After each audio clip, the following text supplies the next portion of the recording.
Hello mga buddies, this is Teacher Chrissy and welcome to my channel.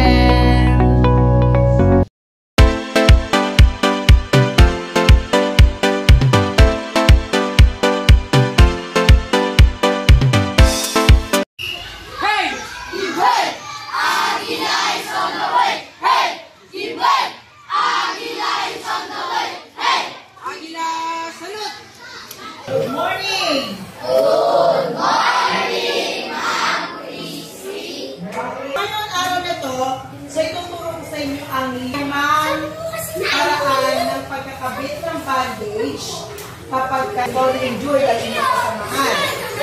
Okay, ang Boy Scout ay laging handa. So kailangan maalam tayo sa lahat ng maraming bagay. No? So isa na dito ang pagbabandage. Kung ginagawa natin ang pagbabandage, unang-una, para maprotektahan ang pasyente or yung tao na nagkakaroon ng injuries. No? So ang tawag dito sa puting telang ito ay triangular bandage. So ito yung ginagamit sa pagkakabit ng mga bandage sa mga nai-injure. So, ang tuturo ko sa inyo ay 5. No? Una, ang head bandage, arm bandage, okay, hand bandage, knee bandage, at saka foot bandage. No? So, yan, ang 5 na yan, ang napakahalagang parte ng ating katawan at common na nagkakaroon ng injury. So, ito yung triangular bandage natin. So, kapag ka po sa ulo, so, kailangan, dahil medyo malaki itong triangular bandage, pwede natin siya itupin ng 2 beses. Yung dito sa, yan. So, pag naitupi na, ayan, naitupi ko na ng 2 beses. Okay, halimbawa na-injured siya dito, meron siyang na medyo paghampat na dugo, para hindi po maalikabukan, para hindi na mapasukan ng ma-infection pa, at hindi mahampat natin yung dugo. So, kailangan natin siya i-bandage. So, tinupi ko ng 2 beses, ilalagay ninyo ganito sa noo. Ayan, noo ay hindi niya isasama yung mata. Hanggang noo lang. Nakita nyo, sasakupin niya noo kahit masakop na yung kanya tenga. Ayan. So, siguraduhin nyo dito. Ayan, o. Natagpuin nyo lang yung kabilang dulo. Ayan.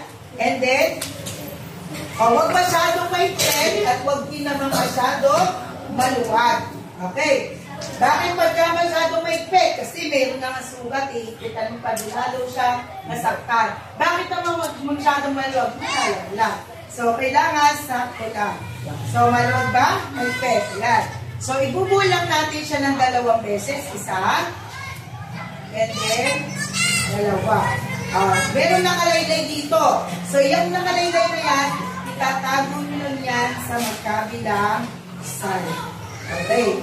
So, ito na po ang tinatawag natin na head bandage. Sa pagkakataon na to, ayan o, kung na medyo natakpan yung pwede nyo itupin ganun yung mata.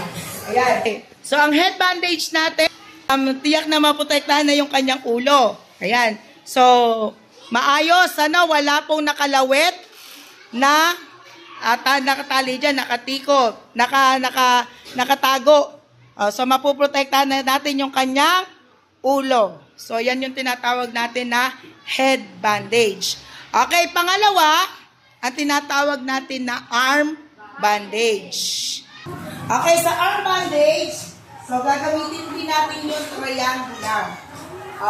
Triangular siya, ilalagay nyo lang dito kay Alvin. Yan. So, yan. And then, pupunin nyo yung kanyang kamay na mayroong ipapaloob din siya. Ganyan. Ay, tinan po. Tapos, siyempre, igaganin nyo parang safe. And then, dito nyo siya. Yan. Yan. Nakita nyo?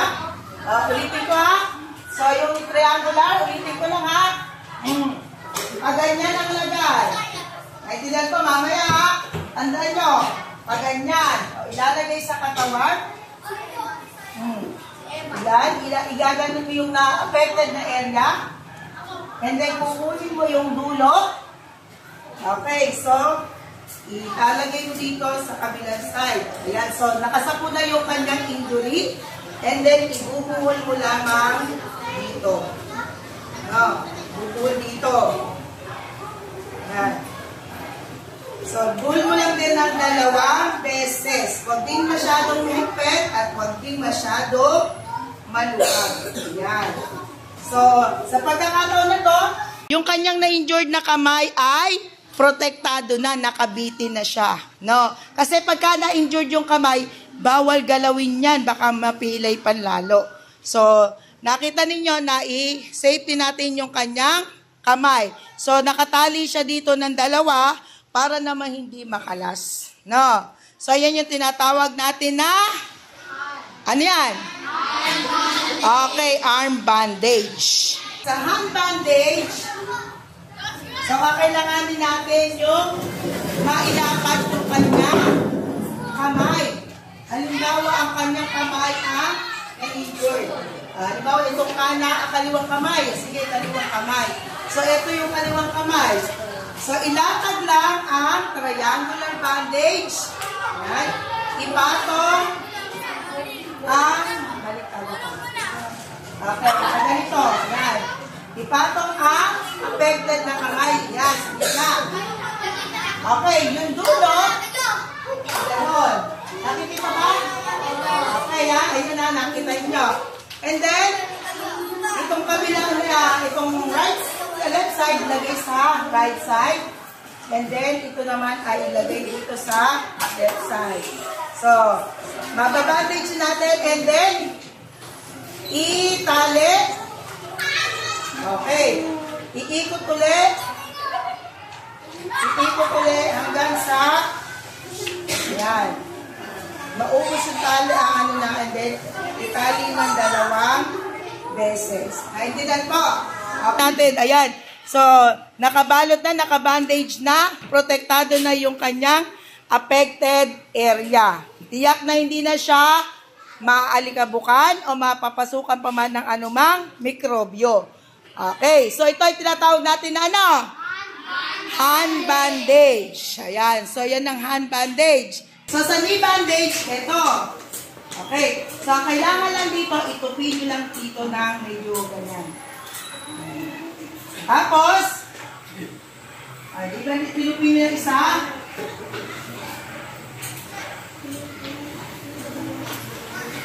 Ayan. Halimbawa, ang affected area niya ay knee.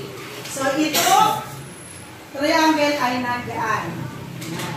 So, ganyan. Tapos, ayan na, nakita niyo, pupunin uli dun sa likod.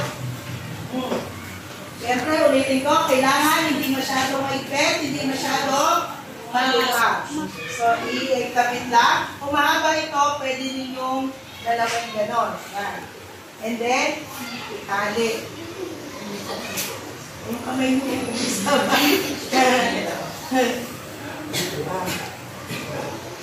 Isama ang iyong kamay. Ayan. So, ayan mo lang siyang ganyan. Ayan. And then, ibuhol lang din. Ibuhol natin dito. Ayan. So, ibuhol mo lang ulit lang. 2 beses. And then, ito. Ayan. Igaganon mo siya.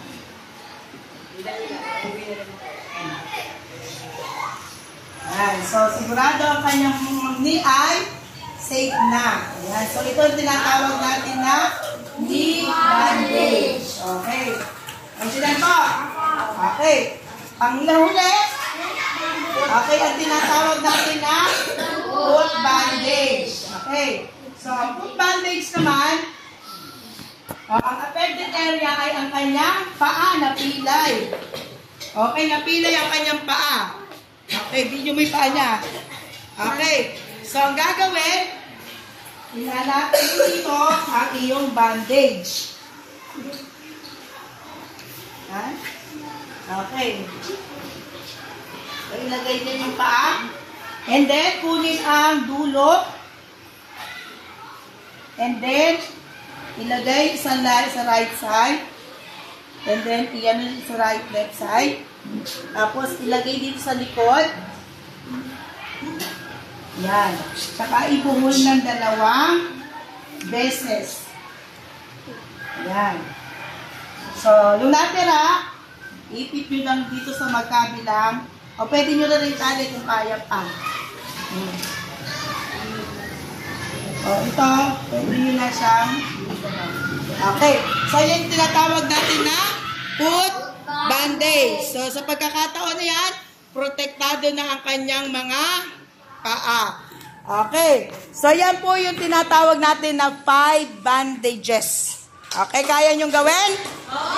Okay.